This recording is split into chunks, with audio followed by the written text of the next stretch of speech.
Welcome to the Erotic Realm podcast, where we explore the psychology of darker desires. I'm Em, and if you're new here, welcome. I'm a psychosexuality nerd with a background in psychology, sociology, medical science, and Tantra. I'm also in a 24/7 collared relationship, and I'm passionate about humanizing kinksters.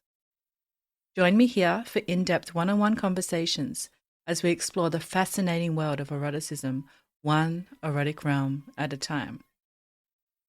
If you love what we're doing here in the erotic realm, I'd like to ask you a quick favor. Can you follow and rate the show on Spotify? It helps the show reach more people like you. And if you haven't yet, I'd love if you could subscribe to my Substack, Psychology of Desire. This is where I go even deeper into the science of symbolism, of desire, archetypes, and erotic evolution. You'll get access to articles, unique surveys and research, and behind-the-scenes access to everything we're building. Visit psychologyofdesire.substack.com. I'll see you there. And now for today's episode. The following is a conversation with Master Arcane, a dominant, sadist, and founder of the Crow Academy. Arcane has lived in a deeply romantic 24/7 master-slave dynamic with his collared submissive Daphne for over 10 years. This episode is part 2 of a special 2-part series. Last week we heard from Daphne about the inner world of submission, and now we turn to Arcane's side of the collar. Together we explore the early awakenings of his dominance, how BDSM can be an act of love, and why intentional power exchange stands in sharp contrast to the toxic masculinity of the Red Pill movement.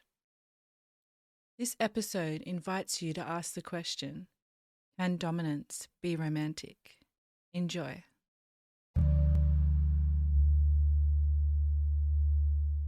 Hi everyone, and welcome to the Erotic Realm podcast. Today I'm excited to have with me Master Arcane. Welcome, Master Arcane. Thank you. Happy to be here. So at the request of my listeners, I've recently added a new regular question to the beginning of the podcast. Listeners have requested to get to know a bit more about the person I'm interviewing outside of kink. So we'd love to know, what are your interests outside of kink and what are you up to when you're not being a kinkster? Well, let's see. Daphne and I, we do like to travel. We traveled quite a lot. And our most recent journey was for our 10-year anniversary as master and slave. We went to Japan. So we just got back from that. And otherwise, we, very fitness oriented. We go to the gym a lot. We also cook some really fun, nice foods. And then we're also, I would have to say, very much proud geeks in the sense that we do love pop culture. We love our Marvel Comics movies. We're massive Lord of the Rings fans. So we watch all the science fiction shows and fantasy shows that come on TV, generally speaking. And, I don't know. I guess that, and then of course I'm working. I'm always working on the website, working on the Crow Academy, building the Crow Academy. So like that. And we live in Southern California, so it's a nice place to be outdoors. We have the Crow Academy 3, just opened recently, and we're working on making the garden really beautiful. And a lot of time and energy right now being put into polishing up the 3rd version of the Crow Academy as a actual physical place. Wonderful. Can you tell us more about the Crow Academy? Yeah, the Crow Academy started in the 90s. And it is an institute of domination and submission and the fetish performance arts and BDSM in general, and all of the above as art forms. So we very much push and teach in our classes, in our videos, in our book, that BDSM is a form of art. And just like all other forms of art, you will get better at it the more you practice it. You cannot expect to be good at it if you don't practice it. But just like painting, writing, singing, dancing, any form of art, the more you do it, the better you will get at it. That is a hard and fast rule. We are very tantrically oriented. We do find that all of the precepts of Tantra, the concept that two people, whether they're master and slave or just partners, can take their ordinary relationship to each other and sex life with each other into a practically spiritual level, intense bliss, intense ecstasy. Naturally, we very much are behind that idea. I've personally been practicing Tantra since I lost my virginity many moons ago, and it's been nothing but an addition to my life. Daphne has since learned Tantra. She's very proficient at it. It's something we enjoy very much in our personal life. And we found that, I actually wrote an article on this a long time ago for a magazine, that BDSM could be called Black Tantra. So there's white Tantra, there's red Tantra, there's other kinds of Tantra. But I call it Black Tantra, or it was called that by somebody else, actually, in the sense that it has so many tantric elements if you understand Tantra. And for example, some of the basic principles of stimulating all five senses when you're having sex, or in the case of BDSM, when you're doing a scene. You go out of your way. You have candlelight. You have incense. Maybe you have some strawberries. I used to do these scenes in a public BDSM club, kind of a show, where I would gag the submissive with a huge strawberry, just a good old strawberry. And they would have to hold that in their mouth. They were allowed to bite into it just enough to hold it there and no further. And they had to hold it there for the entire scene. So adding taste into it. These are all tantric principles, but there's a lot more to that. And I highly recommend anybody listening to this look into Tantra. That's spelled Tantra. And it's wonderful. It's really wonderful. Mm-hmm. So the Crow Academy pushes all of that. We do a lot of fetish performance art and shows. So we do like to teach that. I have a background in theater, of doing theater for 10 years with a performance troupe. And so I do understand certain ideas of when you're performing and how to put that into a BDSM show, if that interests people. But we also just teach on almost every imaginable aspect of BDSM, given that it is something that we practice ourselves. So, for example, I do not teach classes on needle play because I am not into needle play, and we do not practice needle play. Mm-hmm. But I am very, very happy to refer people out to where they can go learn things that we don't teach. I do not believe that the Crow Academy is the be-all and end-all or the best school ever in existence. That's just not true. I know too many other amazing male and female dominants of all genders, who have skill sets that are unbelievable, and their style is nothing like the Crow Academy. Mm-hmm. The Crow Academy is very specifically a school of romantic domination and submission that teaches BDSM and everything I mentioned. Mm-hmm. Romance is at the absolute forefront, and learning from the Crow Academy is hand in hand learning how to have an amazing relationship with your partner. It's very much about building love and communication and trust and bonding between the two people involved, the dominant and the submissive. Beautiful. The Crow Academy sounds absolutely amazing. Thanks for explaining about it. And My I'd pleasure. like to get into it a little bit more later. But for now, I'd like to dive into your sexuality a bit more. How would you describe your sexuality and the roles that you inhabit in terms of your kinky side? Well, I would have to fall under the umbrella of cishet because I am a heterosexual male. I only play sexually with women. The one exception of that was, of course, my one college experimentation with another man. Mm-hmm. And, you know, I tried it just to see, because it's sort of the thing to do when you're in college, right? To experiment. Yep. And it wasn't a bad experience. And the guy was a really nice guy. He's a friend of the whole household. And that ended up, we played around a little bit, and I kind of pulled away with this little light bulb that went on inside my head and said, you know what? I'm really into women, mm-hmm. Nothing personal, no bad feelings. And that was that. And since that day, I have comedically, a friend of mine back in high school wrote a song called Hopelessly Heterosexual. Very, very funny song. It was a comedy piece for theater. And it kind of describes me. I'm mm-hmm. a very heterosexual male. My submissive have always been female.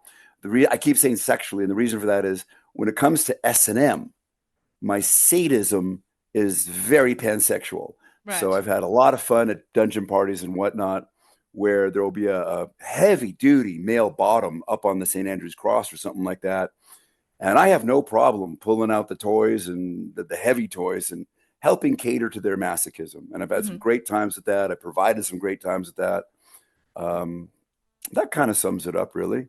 If you want to go deeper into that, I was a pretty small kid when I was the only little boy on a street full of little girls. And so when it came to childhood games, I had to play the good guy and the bad guy.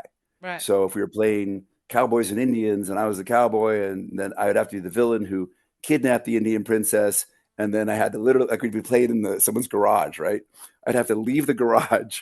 I would have to then transform into the hero and race into the garage and rescue her. And along the way, I discovered, and if there's a lot of bondage. And along the way, I found out that as in my little child mind, there's something about the part where I tied the girl up that was so much fun that never left me. And then I was just super, super fortunate. The fetish gods smiled on me.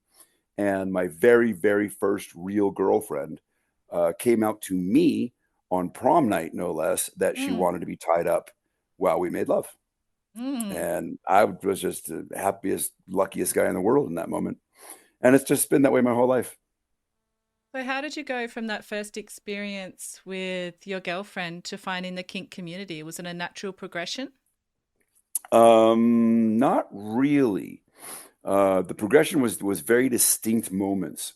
So my first girlfriend, she and I ended up traveling around America in a pickup truck with a camper shell in the back. And I couldn't even tell you where we were. Could have been St. Louis, Missouri, let's say. It could have been anywhere. We walked in. I wanted to see what an adult bookstore was like. Now, as a young man, I had a full beard. I got my beard when I was in high school. So I probably was not 21 or whatever the appropriate age was. And I don't think she was either. And so we pulled up some random place. We went into an adult bookstore for the first time in my life. And I saw all these bondage magazines on the wall, and my mind was blown. It was the first real confirmation that I had that other people were into this. So that was staggering. That was amazing. As far as getting into the public scene, I stuck with what I knew. I would try to get girlfriends into it, sometimes successfully, sometimes not. And then in the 90s, I moved over to Europe, specifically London and Amsterdam. And while I was over there, I'm walking through the red light district of Amsterdam and I see BDSM shops. So I walk into one, and the name of the shop was Demask, Demask, the famous rubber clothing company. I had no idea they were famous. I had no idea that was the shop. I just walk in there because there's all this interesting stuff. And I start talking to the person behind the counter, and they hand me a flyer and they said, "Oh, we're having a party this Saturday. You should come." And I had all these questions for them, like, what do I have to do? What do I have to wear? And they were very nice, very helpful. And here comes the fun part, which is that, number one, people may or may not know that Amsterdam, as a general, is slightly below sea level. And then the club was a sunken underwater bunker down at the port in Amsterdam. So you walk through first of all, you get to the front door, and it's a big steel door. And it's like something out of a Marx Brothers movie or a Bugs Bunny cartoon, where there's a little teeny plate that slides open, and this guy looks at you, these eyes look at you and kind of judge you. And then if they can see that you sort of look like you belong there, they open the door. And of course, it's some gigantic dude. And he looked at us. It was strict dress code. Europe at that time, still pretty much is, very strict fetish dress code, meaning latex, leather, PVC, rubber. And he looks at me, and I was just there in my civilian clothes. And he's like, but I had a bag with all my fetish kinky stuff, which I had gotten mostly at a flea market. I bought maybe a shirt somewhere else at one of the BDSM shops, the fetish shops. And he said, "Where's your fetish clothes?" And I opened the bag, and he looked inside, and he let me inside. And I walked inside, and you walk down some stairs. So now you're going below the sea level. And there's just a person sitting at a little table with a box. And I paid them my money at the time. And then they pointed to a door to the side, which it turns out what this was during the day was a giant music studio. And so because it was underwater, It was super duper soundproof. So even outside on the street, you couldn't hear anything. And they open this door, and the wave of sound and energy and everything comes flooding at me.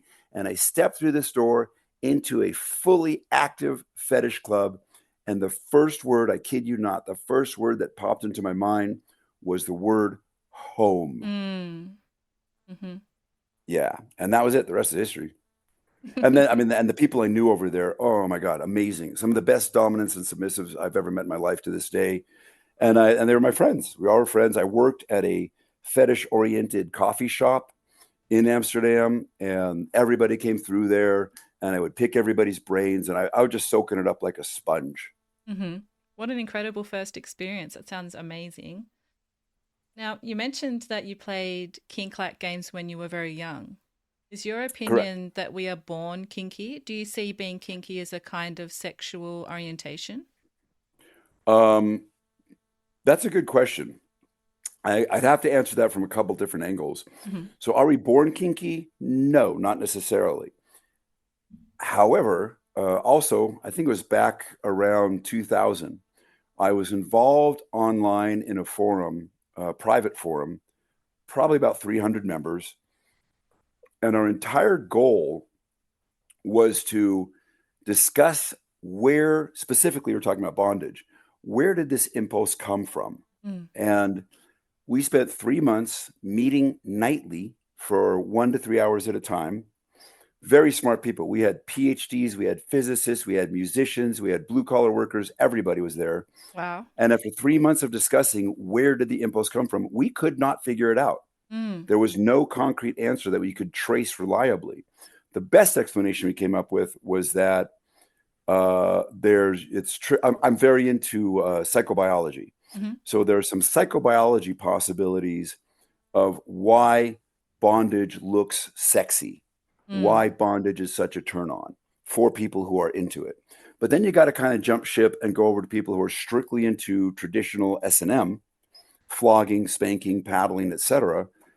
And at that point, you cannot deny the dopamine release Mm-hmm. and the endorphin release aspect of these, and it's why a lot of people do it to this day. Mm. And that you can actually trace back really far Mm. historically, but you always find it in places like thousands of years ago. You had indications of stuff happening in ancient Egypt and Sumeria. There's a Mm-hmm. terrific article. It's actually on the Arcane Advice website, arcaneadvice.com. If you go into the search bar and you do history, it'll have the history of BDSM. I did not write that article. I write everything else on there, but I did not write that one. That one was done by some historian who was also into BDSM, put it all together. It explains it really well. Was that Everybody anonymous? knows. Sorry? Was that anonymous? The name of the person who wrote the article? Yeah. Oh, no, I don't know. I'd have to Okay. look it up. Mm-hmm. But anyway, we do know the famous Christian monks who Mm-hmm. would self-flagellate. They'd be Yes. fight with metal-tipped floggers, and they would be putting themselves into a state of extreme dopamine release, and then they would interpret that as talking to their God. Mm-hmm. Um, the Native American Sundance ritual. I don't know if they still do it this way to this day, but it originally involved bone hooks through the chest, much like modern piercing suspension shows. And they would then pull these people up on a pole and they would hang there for several days. And inevitably, they would have a massive vision, hallucination, natural opioid release in the extreme, Mm-hmm. the endorphins, the dopamine. Don't quote me on the dopamine. It might be things beside dopamine, but the endorphin release in general, they would have a massive vision. And then they Mm. would come down and they would be considered a true warrior at that point. Mm-hmm. So we can historically trace this into cultures, but you almost universally find these are adults who are choosing to do this. Mm-hmm. So there's been a consensual aspect, consensual adult participation can be traced for a long, long time back, Mm. way back in civilization. Mm. So the idea that we're born with it, that it's somehow genetic, I would probably not agree with that. The fact that it showed up for me at such a young age is a baffling discussion. I do know other people who also started in childhood games, role playing it out. It was the popular narrative. It was all over comic books. It was all over the Saturday morning cartoons. So the input was always there. Um, Aside from that, I have had the experience. I actually changed my tune. There was a time when I believed that dominance could only have that be a natural quality. And then when I started teaching private clients, I had someone come to me who he was pretty clueless about it. His girlfriend wanted him to become her dominant, which is actually very common. Mm. And in the course of teaching this guy and watching him grow and flourish under my instruction into becoming a really talented dominant, that literally proved to me that somebody who is not into BDSM could get into it and be very good at it. And Mm. that changed the entire course of the Crow Academy. We realized that we had to double down and really create programs for people who really are not informed and have not been doing this. So I think people can become very skilled, excellent dominants later on in their life. Mm. Oh, and Wow. submissives too. I'm Mhm. sorry, I keep talking about dominance, but Mhm. submissives too. Mhm. Someone can, wake up one day. It's possible that the inkling has been there for a long, long time. Mm. They read about it, saw it in a movie, literature, something, and they kind of had the impulse, but they couldn't define it. Mhm. And then they discovered the fetish scene, and it gives them definition. Mhm. And then they can say, "Oh, I feel like this whole idea of being a submissive fits me well." And that we all know the kind of semi cliche idea that people who are very high up, very powerful people, executives and whatnot, Mm. they need if they become submissive, it's because they need that ability to let go Yep. and not have control. They have control. Maybe they have huge responsibility that affects people's lives every day. And then when they're with their dominant, they can finally let go and have no responsibility other than being responsible to what their dominant instructs them or asks them to do. Mhm. Wow, thank you for all of that. It's also fascinating. That group that you're a part of sounds particularly wonderful. I wish I'd been a part of it. Um, is there anything like that that you know of at the moment? Is there continued research into these things where Oh, groups are getting uh, together and discussing? well, since that time, um, the internet's come a long way, Mhm. and I'm sure there's groups and people talking about it. If you're lucky, you might find a group on FetLife who's having a good highbrow discussion Mm. of this kind. Um, I can't personally point to one. That group that I was with, it lasted 3 months, and we all kind of threw our arms up, Yeah. said it was nice meeting each other. We couldn't figure it out, but Mhm. have a good one. Mhm. Um, let's see. Outside of that, I mean, there's classes. I do recommend that people want to learn more about it. I don't know if there's specifically uh, stuff to teach the history of BDSM. It's Mm. a bit hard to find. You can find it. It's out there. Um, and then otherwise, just, I highly recommend people become part of their local BDSM community Yeah. and exchange ideas that way. Mhm. Now, I'm so keen to hear more about you and your slave Daphne. How did you two meet, and did you know she was someone special right away, or was it a gradual thing? Well, very good question. So I was finishing up my book, Igniting the Fire, The Art of Romantic Submission. I was putting the finishing touches on it for the ebook, and I needed to isolate myself. Now, you may or may not know I lived in Australia for about 5 years, Hmm. and I lived on the Gold Coast, and there was a certain apartment complex on the Gold Coast that was just really peaceful and quiet. And so I picked up my stuff here in California, and I moved to the Gold Coast specifically for 3 months, which is how long the visa is good for, to do nothing but write and jump in the ocean. Those are my two goals. Mm. And I was in the Gold Coast working on my book, constantly hitting the gym there, working on my book, jumping in the ocean, working on the book, etc. That was my life. And I used to get, I still do, a lot of letters from people who would like me to help them figure stuff out. And all of a sudden, and I was very backlogged, to be perfectly honest. So I received a letter from Daphne, who found my website. She found the Crow Academy website, And she had gotten out of a very bad relationship. She might have told you that. Mm-hmm. And one thing that had frustrated her was that she'd been in loving relationships, but they had never been into BDSM in any way, shape, or form. They had all the misconceptions, or maybe they had huge religious hangups or something like that about their sexuality or about BDSM, whatever it was. And so she always wanted to do it, and she could never get any of her boyfriends and partners to participate in it Mm. beyond anything more than a very cursory experience. So I'm working on my book in Australia, and her email comes in, and I kind of drop it into the folder of, get to this when you have time, right? Mm. So the funny part is it took me a full month to reply to her. And I had no idea who she was. She was just another person writing me. And I read her letter in detail because I had some time and I wanted to help her out. And she told me all her stuff. And I wrote to her. And she tells me the story of she was super excited to hear from me. And her housemates were super excited that she heard from me and all this stuff. And shortly thereafter, we start talking. And I don't remember. I think one of the things I said to her was now that this is something I tell anybody, when you're single and you had a bad breakup, you need to be working on yourself and you need to build yourself up. Mm-hmm. You need to find happiness inside yourself. And then when you feel full and happy, that's the best time to meet someone new. So I was asking her what kind of hobbies she had. And it turns out she's a really talented artist.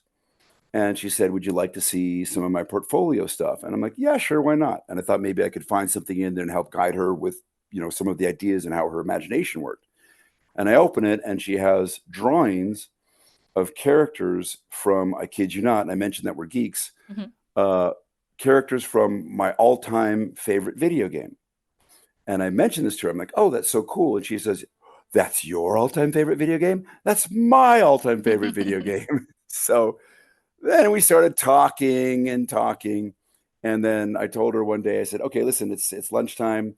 I'm going to grab my board and go jump in the ocean. And she's like, oh, you surf? And I'm like, yeah, boogie board, belly board. And I'm kind of rabid about it. And next thing I know, she sends me a photo of her in a wetsuit holding a surfboard. And at that moment, I was like, okay, I need to meet this girl. Mm-hmm. So that was a turning point for me, was learning that she loved the ocean as much as I do. And then we had our first date when I got back to America a couple months later. And on our first date, she asked if we could please drive to the ocean here in Los Angeles. And we did. And she says, I'm going to jump in the ocean. And I said, I didn't bring my bathing suit or any towels. And she's like, oh, that doesn't matter. And she literally just takes off her shoes, takes everything out of her pants pockets, and walks into the ocean with her shorts and her shirt and her clothes on. And I think that's when I fell in love. Oh, beautiful. I'd love to hear about the origins of the Crow Academy. How did the Crow Academy come to life? Was there a defining moment when you realized that this was more than a personal practice for you and it was a calling to teach? Yeah, actually.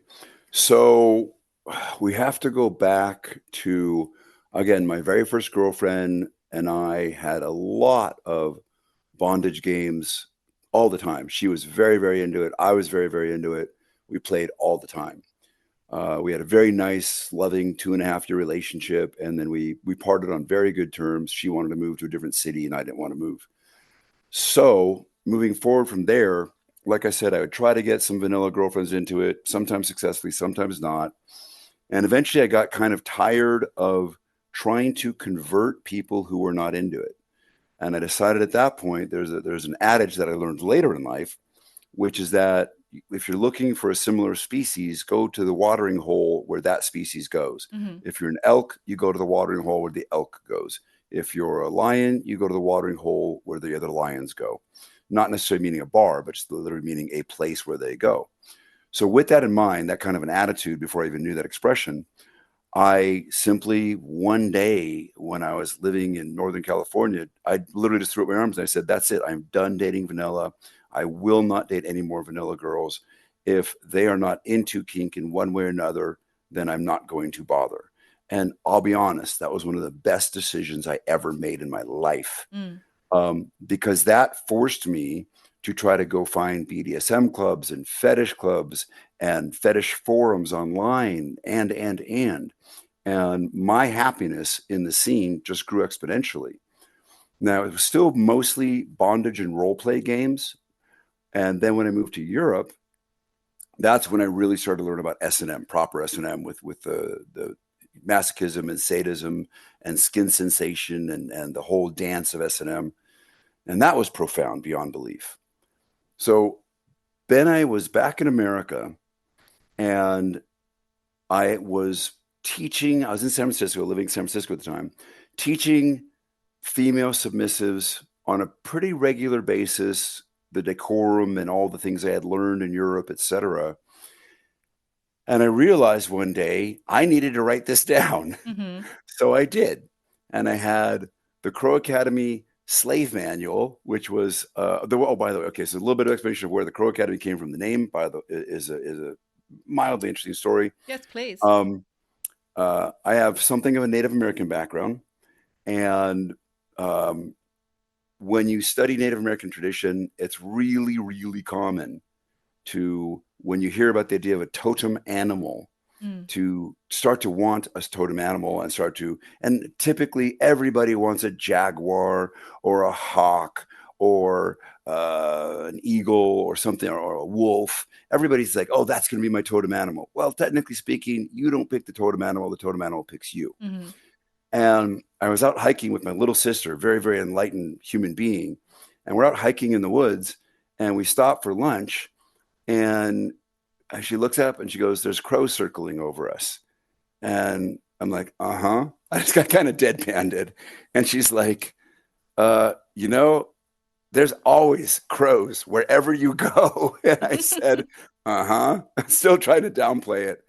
And she looks at me and she goes, I think the crow is your totem animal. And I said, uh-huh.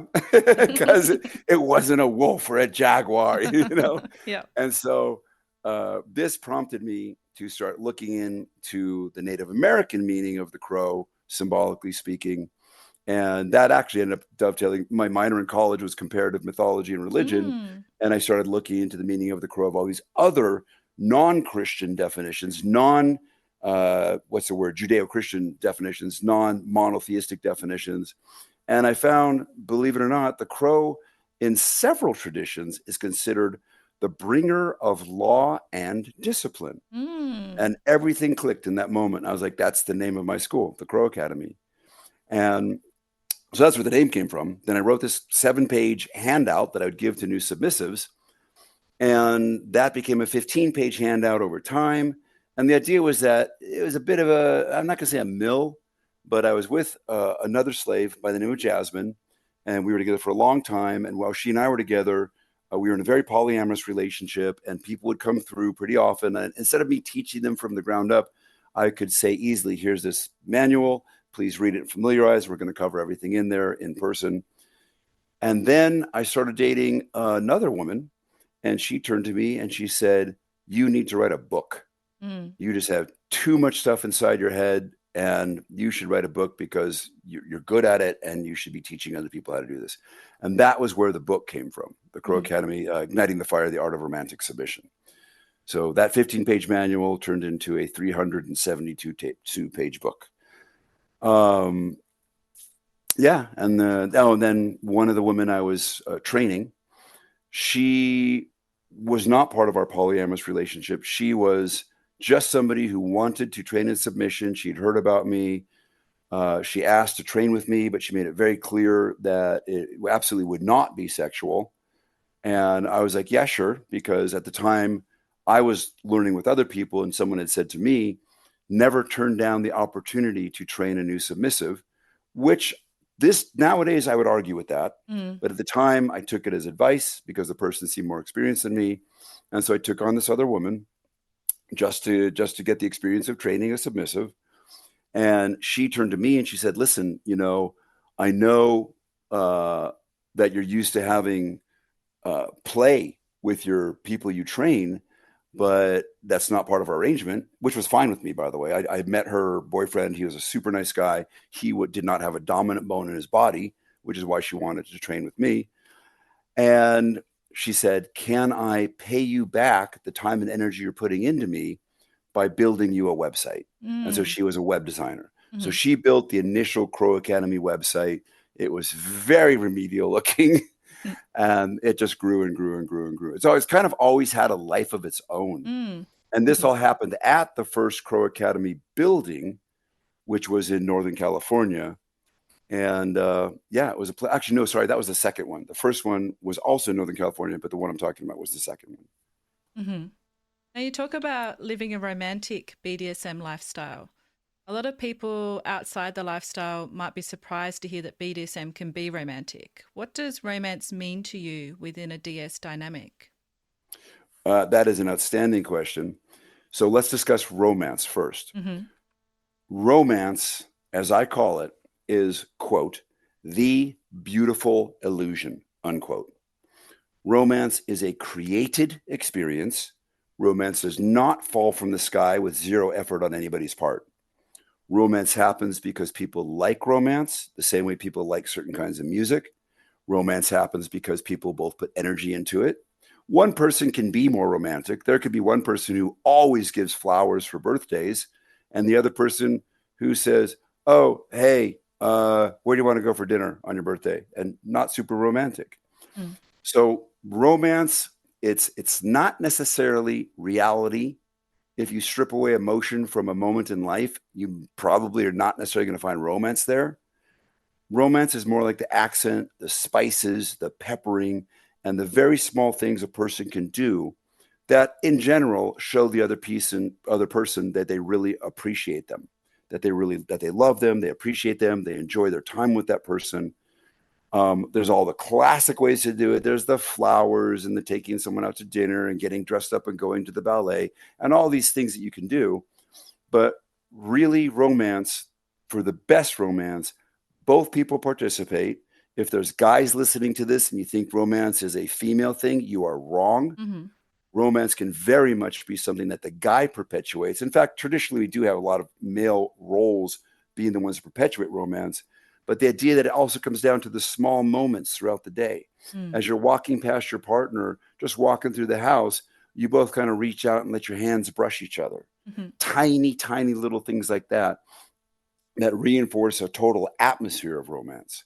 So now you put this into a BDSM relationship. You have all of that caring, that affection, that appreciation, hopefully love in this relationship. And it never really goes away. So even in the most intense BDSM scene, there's all that caring, all that appreciation, that desire to see your partner succeed, either as a submissive or as a dominant or just in life in general. There is the romantic things you can do physically. You build the illusion. You make it happen. You are the magicians who create the romance. When you play, do you simply tie someone to the bed and spank them? Or do you light candles? Do you put on really nice music that you both enjoy? Do you light some incense, which also is tantric, doing all that? And you build and create the romantic atmosphere in which the BDSM happens. And all of a sudden, in my opinion, what you really discover is that BDSM under these romantic circumstances is a massive communication of appreciation and a beautiful, insanely beautiful connection. And that is right up there with the textbook definition of really good romance. I love that. Now, you've trained submissives for over 30 years. What psychological qualities do you think make someone an exceptional dominant beyond the typical stereotypes? Funny you should ask that. Back on one of my websites, arcaneadvice.com, I have an article that literally says 10 key qualities for an exceptional dominant. So the number one quality is always going to be the ability to accept responsibility. If you are a dominant, you automatically take on the responsibility for the well-being of your submissive when they are in the submissive role to you, especially if they're tied up. When you're using any toys on them, you are responsible for those toys being used properly. The dominant are responsible for learning how to use those toys properly. If you make a mistake, you are responsible for correcting the mistake. And all BDSM in my opinion, should all aim at the point of it being so good that you both can't wait till the next time you do it. Mm-hmm. And if you're there, the responsibility becomes a joy. It's not forcefully driven that you, the dominant, do all these things. It's passion driven. The passion of the activity picks you up out of your seat and gets you to do all this. Mm. But you do have this constant responsibility. There's just no two ways around it. Mm-hmm. I've met guys in clubs who would come up to me after watching a show and be like, wow, that's so cool. I want to learn how to do that. And literally, I'll say to them, I'm not making this up. Can you accept the responsibility for another, and I'll point to myself, for another person's well-being? And they will say, oh, no, I just want to just learn how to do stuff to them and have fun. Mm. I'm like, okay, let me recommend you take up stamp collecting instead. So that's number one, is responsibility. Mm-hmm. It doesn't mean that the submissive has no responsibility. That's another mistake that people make. They think the dominant has all the responsibility. The dominant has a lot of responsibility, but the submissive has certain kinds of responsibility too, like communicating well with the dominant, staying inside the etiquette and the rules. There's responsibilities from the submissive side as well. Mm-hmm. Another example from it's all in this article on the website. Diligence. A dominant has to have good follow through. Mm-hmm. Creativity. BDSM is an art form. Mm-hmm. Anytime the dominant picks up tools and toys and ropes and anything else, they're creating, they're painting, they're making something beautiful. And if that is their headspace, they're more likely to succeed at creating something beautiful for both people. Mm-hmm. Kindness. Dominants have to have an inherent kindness, because when a sub messes up, and as we know, nobody is perfect at all, ever. So when a sub messes up, the dominant has to have that ability to be a caring, coaching, kind vibe to help their submissive do the thing better, Mm-hmm. do the thing correctly. We don't even like to use the word punishment. We use the word correction, because punishment implies simply a reaction to a transgression. Correction implies not only are you showing them pointing out where the mistake was made, you're also showing them how to do it in the future correctly. Mm-hmm. And that takes time. That takes effort. You can't be lazy as a dominant. A lazy dominant is a guaranteed failure. One things that submissives need, any submissive in a DS relationship, we're not just talking someone who's up on the St. Andrew's Cross for half an hour. Mm-hmm. Somebody in a DS relationship, they need a curriculum from the dom.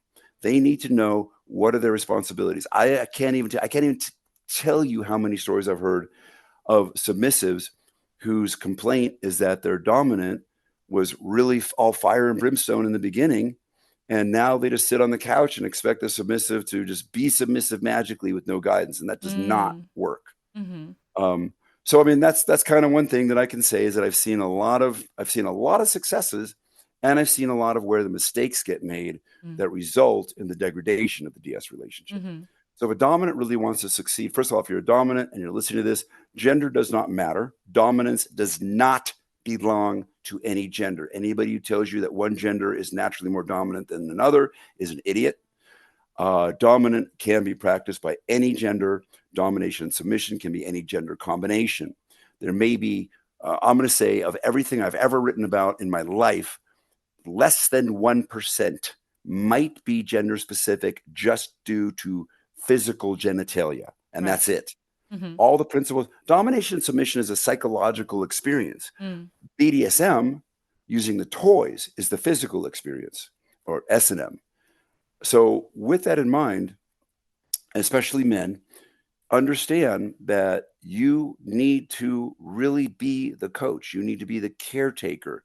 Women too, female dominance too, but men especially, you need to step into this role of understanding all these things I'm talking about. And there's more in the article, you can read about it, that will make you the kind of dominant that receives love and adoration from your submissive. Mm-hmm. And if you're not receiving love and adoration from your submissive, then reach higher. Okay, you're passionate about separating healthy BDSM from toxic masculinity, and you speak about the red pill movement. Where do you see people getting it dangerously wrong when they confuse dominance with control or abuse? Okay, well, very specifically, let's boil these terms down. Okay, so yes, the red pill movement, that which I was just referring to that. Yeah. This concept that men are inherently better and women are second class citizens is, I'm Mm. sorry, it's just, I would use a lot of foul language here, but I'm Mm-hmm. just going to summarize and just use the word stupid. Mm. Um, those guys are going to fail. They're going to have terrible relationships, and the women are going to leave them. Mm-hmm. Um, we, Daphne and I, enjoy sometimes going on to Reddit, and there's relationship advice columns, and we read them. Sometimes we jump in and answer them because we do this for a living. And it is every single time that you read about someone in one of these red pill relationships, it always starts the same story. He started off as such a nice guy, then he got into this whole red pill movement, and now he's abusive, and he talks down to me, and he doesn't treat me well. So the best way I can describe this, the one that I've been teaching for years, is I want everybody listening to think of the story of Alice in Wonderland. And in Alice in Wonderland, there is a chapter, it's the beginning of the second book, called Through the Looking Glass. In fact, it's the name of the second book. There is an actual looking glass, as described, over the mantelpiece of the fireplace. And when Alice looks into this looking glass, in the normal, mundane, vanilla world, she sees a grandfather clock, a table, some chairs, the flowers outside the window, and she knows that a nice man is going to deliver her mail. When she steps through the looking glass into Wonderland, which is the fetish Wonderland, the kinky Wonderland, the grandfather clock talks and gives advice, the tables and chairs dance, the flowers sing, and the postman is a giant lizard. This is the best metaphor that I can give you, anybody, for the idea that what we do in the BDSM world, it may look to somebody uninitiated and clueless like activities from the mundane, from history, from horrible periods of history, where a master and slave was not something that was a good thing. Mm-hmm. Slaves were not consensual. There's no consent. There was no negotiation. They didn't have a choice. Masters were abusive, crazy people who thought that their slave was a thing, objectified thing. And we're not talking in a fun, kinky way. We're talking in honestly, that's how they felt. And they see the wrong side of the looking glass, and they think that's what we're talking about. We're not talking about that. And if you're a red pill guy who thinks that what BDSM is, you're wrong. Mm-hmm. Flat out wrong with a capital W. Mm-hmm. The fetish Wonderland, the kinky side of the looking glass, every single act is an act of connection, ideally, and love, affection. You are trying to give something. It's an act of giving. You're trying to give an experience to the submissive. If you are a dominant in a relationship with a submissive on the fetish side of the looking glass, they are the most wonderful thing in your life. And hopefully you are their most wonderful thing in their life. And you both build this. You have an organized set of rules that has been carefully talked out and discussed. And I hope you guys, you red pill guys are listening, agreed to enthusiastically by both sides with absolute, undeniable, overt spoken consent. Mm-hmm. If that is not there, and you are trying to force somebody to be a submissive, or force them to be lesser than you, or squash them down, or tell them that they're less of a person because of their gender, and that's the only reason, not because they actually did anything wrong, they're not a criminal, they didn't do anything wrong, you're just saying that because they're gender, they're less person, then the person making those comments is, and this is me being very nice about it, clueless. Mm-hmm. So that's a, but I just want you to know I don't feel strongly about this. Very well said. Thank you. I actually, Daphne and I, many moons ago, were asked to speak to a group. It was a guy that I knew through a very roundabout set of circumstances, and we were asked to speak to a group of men. Now, if anybody here knows what the Iron John movement was, the Iron John movement was back, I think, in the 80s, and it was based on a book called Iron John by Robert Bly, and it was all about the idea that men could be sensitive. You're still a man if you cry. You're not suddenly less of a man. It was very anti-toxic male. It was very much about men opening up to other men and talking about their feelings, which was such a big deal. So there was like retreats and stuff for this Iron John. They call them Iron John retreats. And so we were asked to speak before a group of men, and for some reason I thought it was an Iron John kind of thing. And so we get there, it's about a dozen guys, and we're talking to them, and they're asking me all kinds of questions, very nice guys, and they're asking me all these questions about domination, submission, and I'm telling them, and then one of them says, "Do you think that men are naturally better dominants?" And I laughed, and I said, "Oh, hell no." I said, "Some of the best dominants I know in the world are women, powerful women, amazing." And I told these guys, I said, "Listen, if you want to be a great dominant, you look at the art of domination. You don't look at the person who's doing it. You look at their art, whether they're male, female, or otherwise." And a couple of them nodded their head, and we finished our talk and we left. And, they said they might have us back, and they never called us back. And to this day, we're pretty sure it's because they were one of these red pill groups. We didn't know this. And Daphne was like, "You know what? I got a bad vibe from those people. Even if they do call us back, I think we should say no, thank you." And so I'd like to think that in that group of those dozen guys, a couple of them had a wake up moment and stopped being part of that group. Let's hope so. Yeah. A tradition that we have on this podcast is sourcing a question from one of the listeners. And the listener today asked something that I'm sure many other listeners are wondering. They say, "One thing I'm always curious about with 24/7 master-slave dynamics is how much autonomy and personal responsibility does the slave have? Do they maintain their own career, finances, schedule, friendships, etc.? Are there any realms of life that are outside the sphere of influence of their master? In what ways do they express their independence and personality outside of the dynamic?" Okay, this is not going to be a short answer. I'll tell you that right now. So first things first, one of the big myths, one of the big falsehoods that is running around the globe is this mistaken concept that the only good DS is 24/7. Completely not true. Okay. 24/7 domination, submit, 24/7 master slave, mistress slave is something that two people work towards. It is the black belt of submission, dominance, and submission. You don't get there overnight. Anybody who wants to start and just getting started and they try to jump into 24/7, I promise you will fail. I promise you. I'll put it in writing. I have put it in writing. 24/7 is not for everybody. What you can do is you can be play partners with somebody for as long as you want, where it's very non-committal. You meet at the club, you play.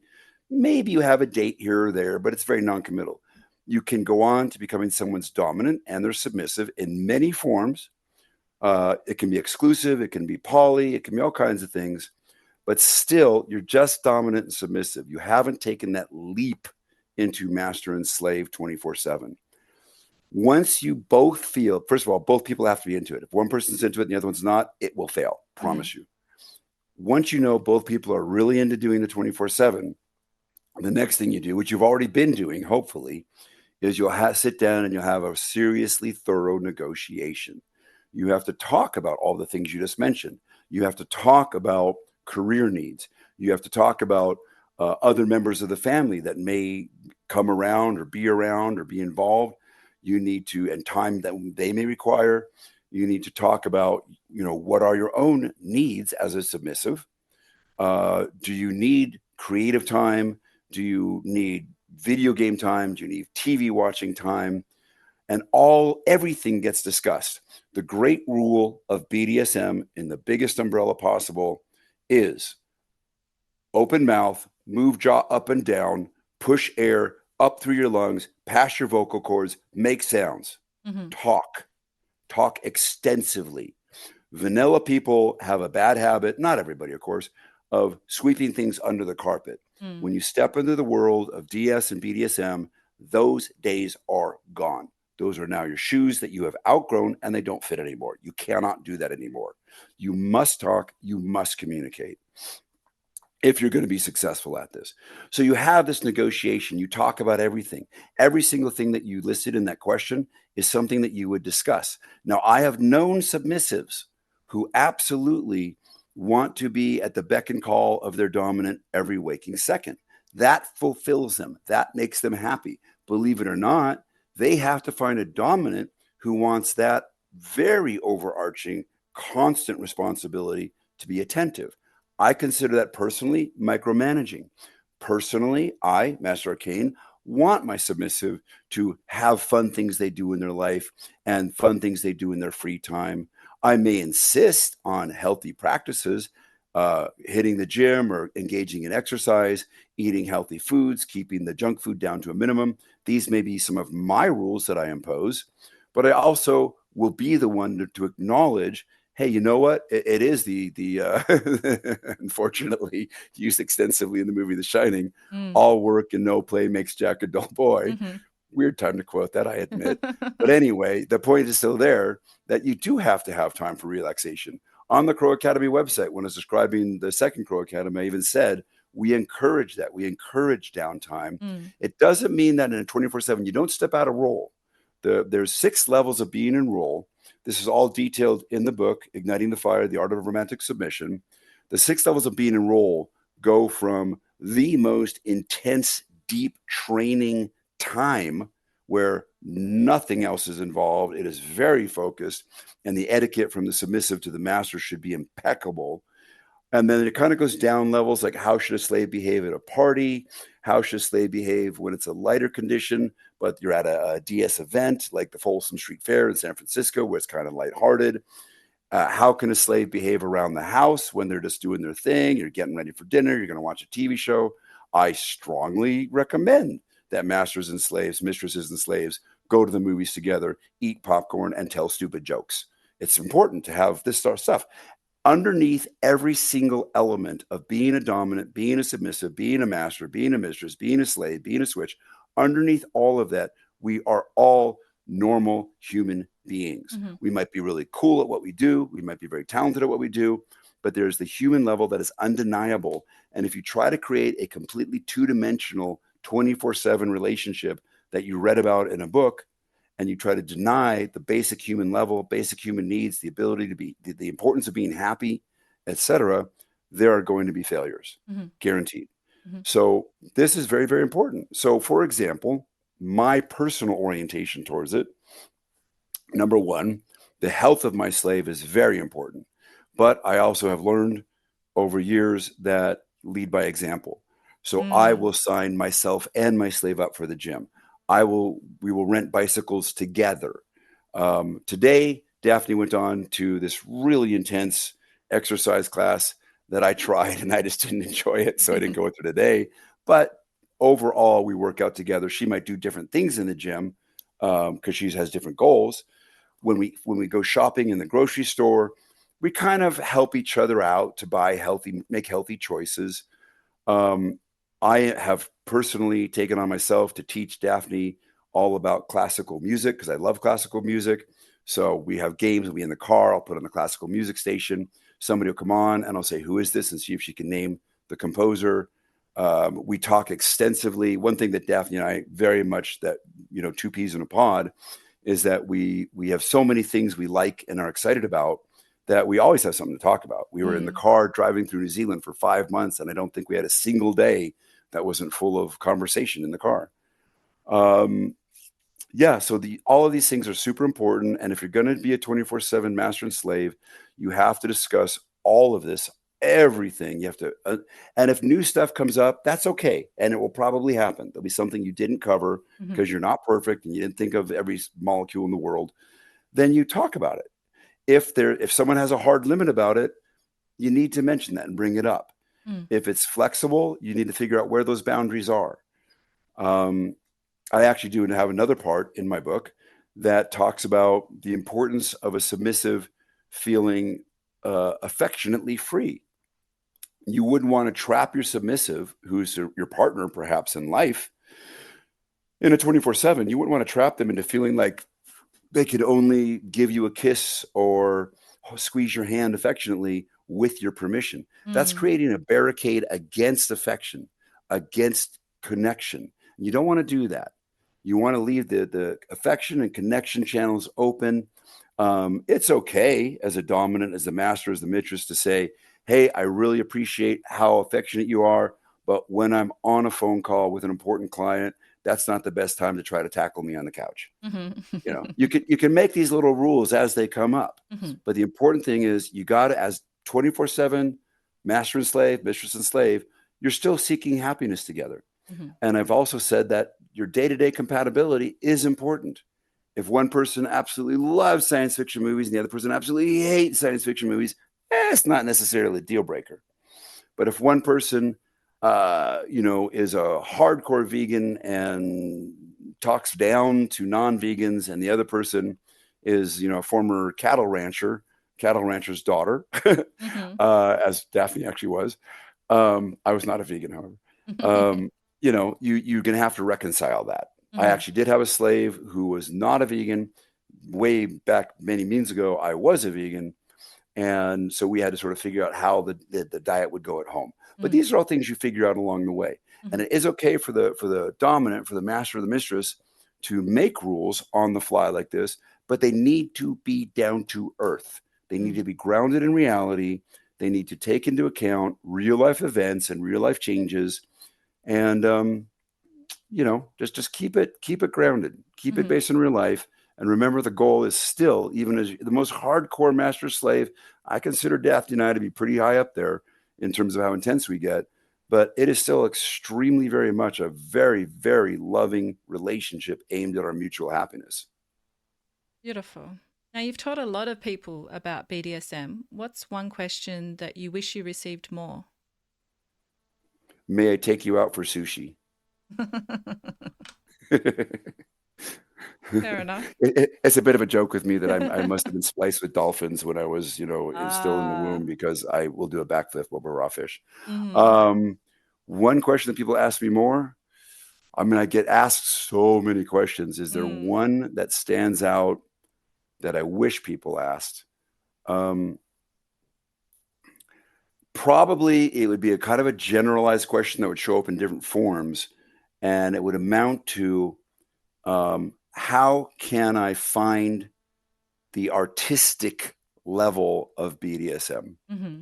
Because when you're reaching for the artistic level of BDSM, you're reaching for a very high state. You're trying to be creative. You're trying to get better at it, and it's a bliss. People always say, "Well, the submissive, the bottom, gets all the attention. What does the dominant get?" And my answer is very direct. I get that incredible, incredible rush of being the painter. I am the composer at the piano. I Mm. am the painter. I am the sculptor sculpting the alabaster.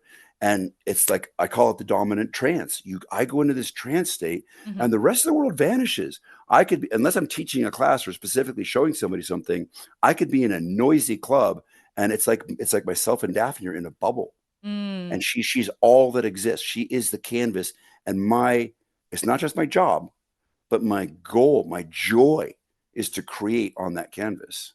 Mm. So seeking the artistic level, how to get to the artistic understanding of BDSM. That answer, I would say, well, you need to think about what forms of art you do in your life. Do you write poetry? Do you draw? Do you doodle? Do you have any other form of art? Are you studying dance? Are you studying music? Look at it that way. Are you learning botany? Are you learning how to maybe take care of a bonsai plant?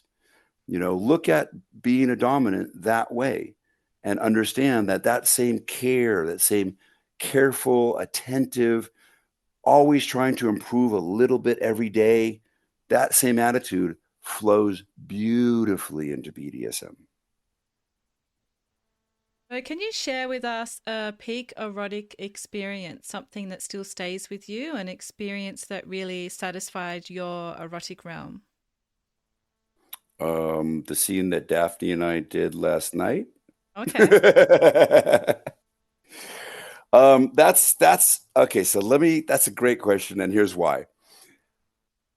That question is kind of proposing that your average person has these highly illuminated moments Mm. that are rare. Mm-hmm. But when you start approaching BDSM with the Crow Academy style and romance, and you're both very into it and you both play a lot, the beautiful news that I have for people is you start having those peak moments becoming more and more common. Mm-hmm. Add to this the artistic attitude that I was just talking about, the idea to be better, the idea to always improve your scenes. That we I probably didn't mention that Daphne and I still debrief after every time we play. We probably played easily 1,000 times since we've met, and we still debrief after every scene. We Mm-hmm. have questions like, "What was your absolute favorite moment of the whole scene?" And that can be really wide and varied. And then we ask each other, "Was there anything that was pulling you out of the scene or that wasn't working for you?" And then we finish up with something like just talking about what were other moments of the scene and things you liked. And, when I teach a client, I teach them, pay attention to those debriefs. They're very important. There's a lot of good information in those. So you're constantly working on making them better and better and better. So this is an attainable goal. Mm. Anybody can do this if they put their willpower to it. So a wildly erotic moment for me that, I mean, really like just next level, like where you feel like you're leaving your body, Mm. we actually have those pretty often. We also both practice Tantra. And one of the aspects of Tantra, of course, is understanding what a holdback is.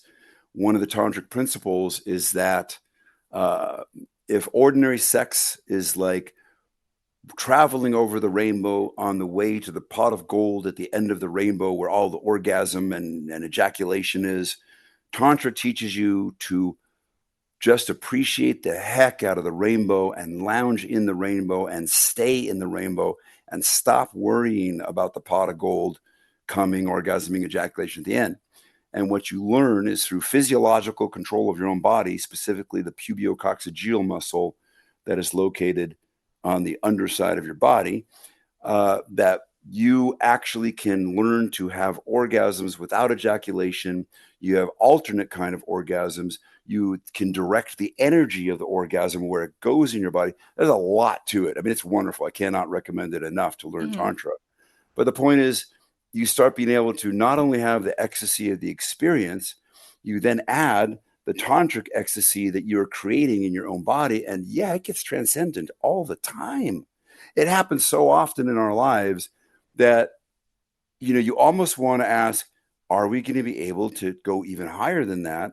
But then you immediately know the answer is, yeah, of course, or at Mm. least hit that same point Mm-hmm. again and again and again and again and again. Mm-hmm. Now, if you want to know formative peak experiences in my life, it would have to be that night that my first girlfriend came out to me on prom night. That was this like how would you call it? Every suspicion that I had that my being into, at the time, of course, just bondage and role play, that my being into that was somehow weird or off. In that moment, all of that melted away. Mm. And my girlfriend asking me to tie her up. I was doing karate at the time as a kid, so I had a lot of karate belts. That was all I had. So Fun. I raced upstairs and grabbed the karate belts. So anyhow, all of that kind of stuff coming to that forefront in that moment. I actually remember very clearly the moment as I'm straddling her, I'm above her, and I literally started to say the word "wow" again and again and again. My brain was just like in this ecstatic shock that this Mm. was actually happening. So that was pretty peak informative Mm-hmm. in terms of just the veil being pulled aside and the understanding of what was actually possible. Mm. So, what's something that you're looking forward to in the future? What's next to explore in Master Arcane's erotic realm?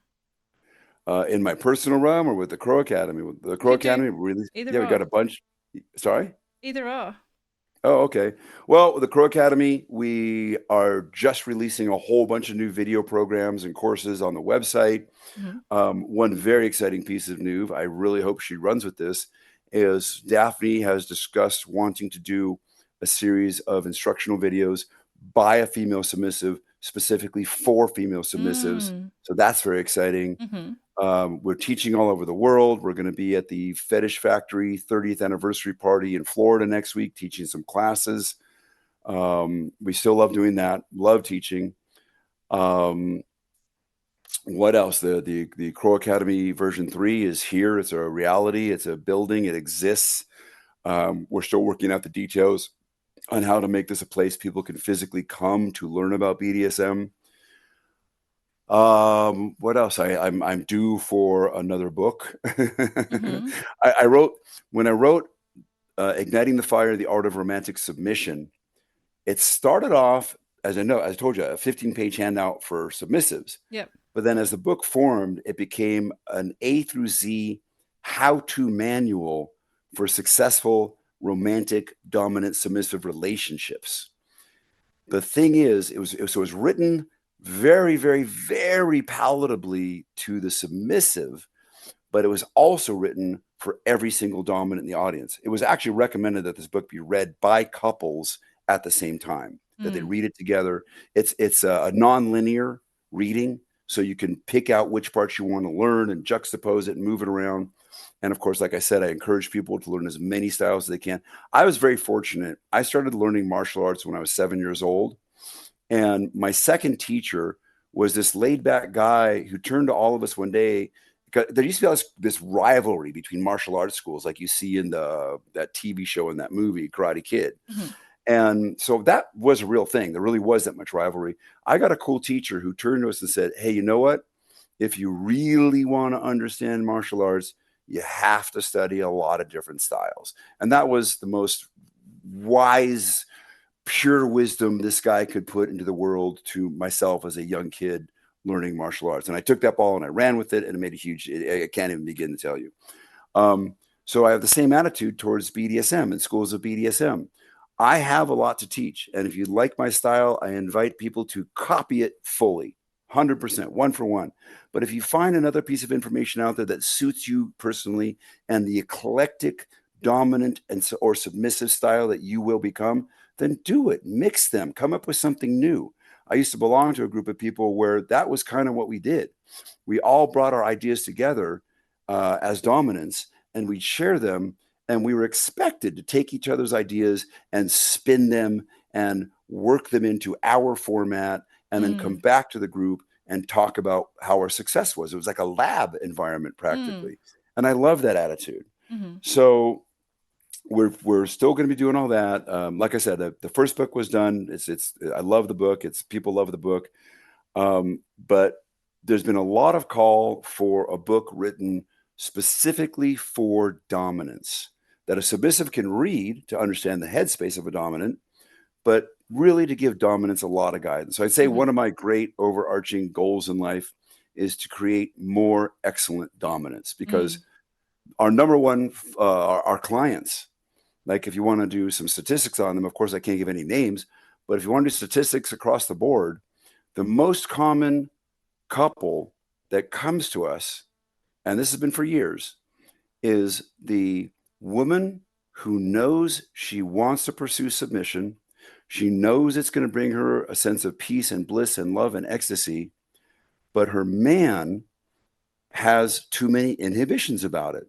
He's grown up feeling like, oh, if I swing a whip on my partner who I love, then I'm being a bad man. And this is in the meantime, she's like, no, I want you to do this. And we're like, so we have to kind of deprogram some of that and help the man understand things like negotiation and getting proper training on how to use all the toys and learning how to tie knots with bondage safely and understanding limits and setting boundaries. So there's a world to learn out there for sure. But hopefully I have the outline for that book written. So that is looking forward to that being a book number 2 from the Crow Academy. Me too. That's really powerful work that you're doing. If my listeners want to learn more about you and your work with the Crow Academy, where can they find you? Very easy. Our main portal to the world is crowacademy.com. No spaces, just the word crow, the blackbird, academy, like a school.com. We do have the Arcane Advice website. That's Arcane, ARCANE, advice, one word, no spaces.com. That is our forever free. It will always be free. It is dozens and dozens. We're almost up to 100 lessons on there. And we dive pretty deeply into some of the more complicated stuff that can come up in a DS relationship. We also have some nice advice articles there. Like there's one on there for, what to look for when you're buying your very first flogger. We have another website called crowsecrets.com. That one was meant to be more of an online magazine. The building of the actual Crow Academy 3 came much more important. And so that one we need to get back to. There's some interesting articles on there. We have the book, Igniting the Fire, The Art of Romantic Submission. The ebook is available on every ebook retailer. The hardback, the faux imitation leather, gold stamped hardback edition, which has artwork on every single page, that is only available directly from the Crow Academy through the crowacademy.com store. So you go to crowacademy.com, you go to the store. That's where you also see all of our videos, all of our courses that we have for sale. I'm a very big believer in providing stuff to the community that's not necessarily going to make me money. So that's what Arcane Advice is for. We also, in that same regard, have our YouTube channel, which is the Crow Academy YouTube channel. I think actually you go on YouTube and you type in Master Arcane, and you'll find our YouTube channel. You can also access it, of course, from the Crow Academy website. There's a direct link. And we have 20 or 30 videos on there, all free. We cover some important basics on there. People love, we have a 6-part series that we shot years ago. That's a general introduction to BDSM for beginners, for domination and submission for beginners, I should say. We have what we call the 5-minute BDSM series, which is about 10 or 11 videos, short videos, that cover really, really important but very concise points. And Daphne likes to joke that we really should rename it the 10 or 15-minute BDSM instead of the 5-minute BDSM, because I always talk long, as you can probably tell. Perfect. Thanks for everything you do for the community, and thank you for sharing yourself My pleasure. with me and our listeners today, Master Arcane. Yeah, very happy to. I hope people find a lot of value in this, and we welcome people to reach out. If anybody ever has that odd question, we have a contact form accessible on every single page of our websites. And that's when people can reach out and say, hey, I encountered this weird stumbling block or whatever. And do you have any thoughts on this? And we love helping people. We really love teaching this. It is a very fulfilling part of our lives. Beautiful. Thank you again. I'm Em, and this has been the Erotic Realm podcast. Thank you for listening to the Erotic Realm. If this episode stirred something in you, please take a moment to follow the show, leave a rating, or write a review on Spotify or Apple Podcasts. It helps more people find the show and brings visibility to this deeper conversation about eroticism and self-understanding. I'd also like to invite you to dive deeper into the psychology of desire, including my writing, research, and upcoming courses over at psychologyofdesire.com. And if you want the full experience, join thousands of curious minds on my Substack at psychologyofdesire.substack.com, where I release the Psychology of Desire case files, behind-the-scene thoughts, and intimate reflections every week, plus more. Until next time, stay curious, stay embodied, and keep exploring. Also, as always, stay perverted.